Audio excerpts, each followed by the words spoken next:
नमस्ते दोस्तों, आज हम एक बहुत ही निजी और अक्सर पूछे जाने वाले सवाल पर बात करेंगे। प्रेगनेंसी की आशंका हो तो क्या सेक्स करना बंद कर देना चाहिए? ये सवाल हर उस महिला और कपल के मन में आता है जो प्रेगनेंसी की कोशिश कर रहे हैं, जिन्हें अभी-अभी प्रेगनेंसी का पता चला है या जो इस नए सफर की शुरुआत में है। तो चलिए सबसे पहली और सबसे महत्वपूर्ण बात, अगर आपकी प्रेगनेंसी सामान्य रूप से बढ़ रही है और आपकी डॉक्टर ने कोई जटिलता नहीं बताई है, तो सेक्स करना पूरी तरह से सुरक्षित है। आपको सेक्स बंद करने की जरूरत नहीं है। आपके शरीर ने बच्चे की सुरक्षा के लिए शानदार व्यवस्था बनाई है। आपका शिशु एमनियोटिक फ्लूइड, जो कि एक तरीके का सुरक्षात्मक तरल पदार्थ होता है, उसमें तैरता है, जो किसी भी बाहरी दबाव या झटके को सोख लेता है। इसके अलावा गर्भाशय की मजबूत मांसपेशियां और गर्भाशय ग्रीवा पर बना हुआ म्यूकस प्लग, जो कि एक गाढ़ा बलगम जैसा होता है, शिशु को किसी भी संक्रमण से बचाने के लिए एक अतिरिक्त सुरक्षा कवच का काम करता है। इसलिए शारीरिक संबंध से आपके बच्चे को कोई नुकसान नहीं पहुंचता है।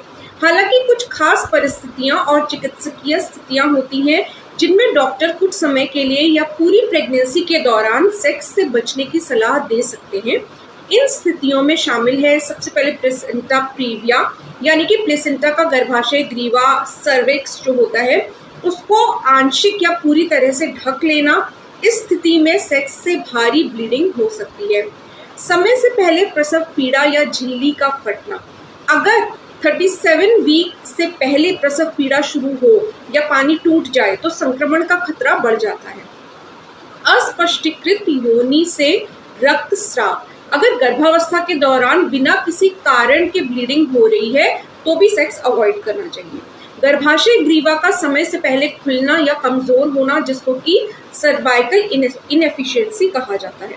पिछली गर्भावस्था में समय से पहले प्रसव या बार बार गर्भपात का इतिहास अगर है तो भी आपको सेक्स अवॉइड करना चाहिए।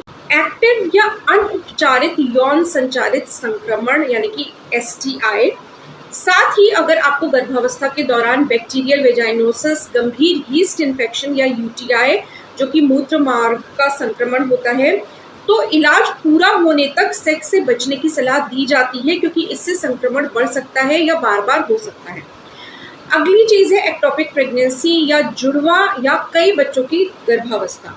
ऐसी स्थिति में भी सेक्स अवॉइड करने के लिए डॉक्टर आपको बोल सकते हैं। अब आते हैं समय की बात पर, कौन सी तिमाही किसके लिए अच्छी है। इस विषय पर चिकित्सकों के बीच थोड़ी अलग अलग राय है, लेकिन अधिकांश विशेषज्ञों का मानना है कि अगर कोई जटिलता नहीं है तो सेक्स पूरी गर्भावस्था में सुरक्षित है। हालांकि कुछ विशेषज्ञ पहली तिमाही, यानी कि पहले 3 महीने जो होते हैं प्रेगनेंसी के, उसमें सावधानी बरतने की सलाह देते हैं, क्योंकि इस समय भ्रूण का विकास शुरू होता है और गर्भपात का जोखिम सबसे अधिक होता है। इसके अलावा कई महिलाओं को इस दौरान मिचली, थकान या स्तनों में दर्द होता है, जिससे सेक्स में रुचि कम हो जाती है। दूसरी तिमाही, यानी कि 4 से 6 महीने की प्रेगनेंसी को अक्सर हनीमून पीरियड कहा जाता है। इस दौरान थकान और मिचली कम हो जाती है और सेक्स सबसे सुरक्षित और आरामदायक माना जाता है।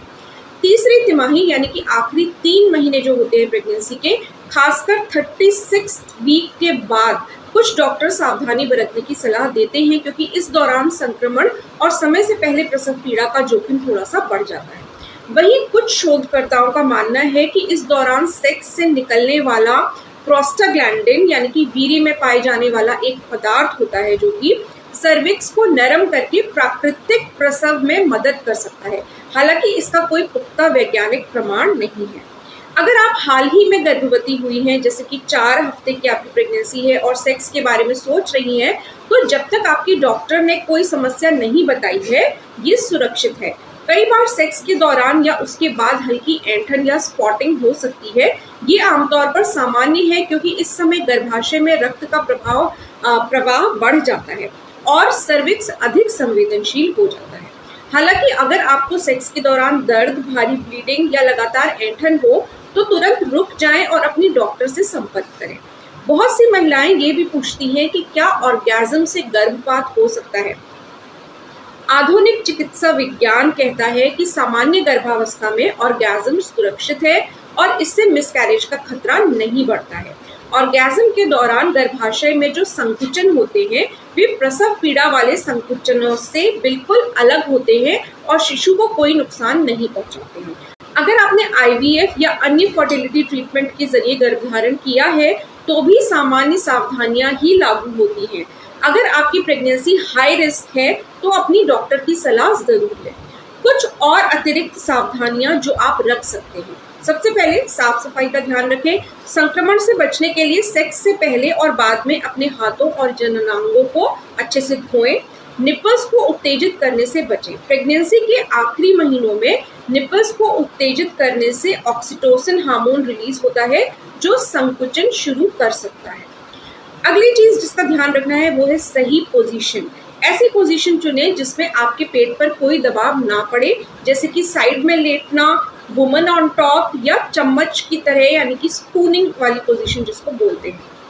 एक दूसरे से बात करें। अगर आपको किसी भी समय असुविधा, दर्द या बेचैनी महसूस हो तो तुरंत अपने पार्टनर को बताएं और रुक जाएं। तो संक्षेप में कहूँ तो अगर आपकी प्रेगनेंसी सामान्य है तो सेक्स बंद करने की जरूरत नहीं है। ये आपके और आपके पार्टनर के बीच आत्मीयता बनाए रखने और भावनात्मक जुड़ाव को मजबूत करने का एक सुंदर माध्यम हो सकता है। हालांकि अगर आपको, जो मैंने पहले इस वीडियो में आपको बताई है, ऐसी कोई भी चिकित्सकीय स्थिति है या आपको कोई परेशानी महसूस हो रही है तो बिना किसी झिझक के अपनी डॉक्टर से बात करें। वे आपके लिए सबसे सटीक व्यक्तिगत सलाह दे सकते हैं और आपके सभी डर को दूर कर सकते हैं। मुझे उम्मीद है कि इस वीडियो ने आपके इस निजी और महत्वपूर्ण सवाल का एक स्पष्ट, विज्ञान सम्मत और भरोसेमंद जवाब दिया है। प्रेगनेंसी की आशंका हो तो क्या सेक्स बंद कर देना चाहिए?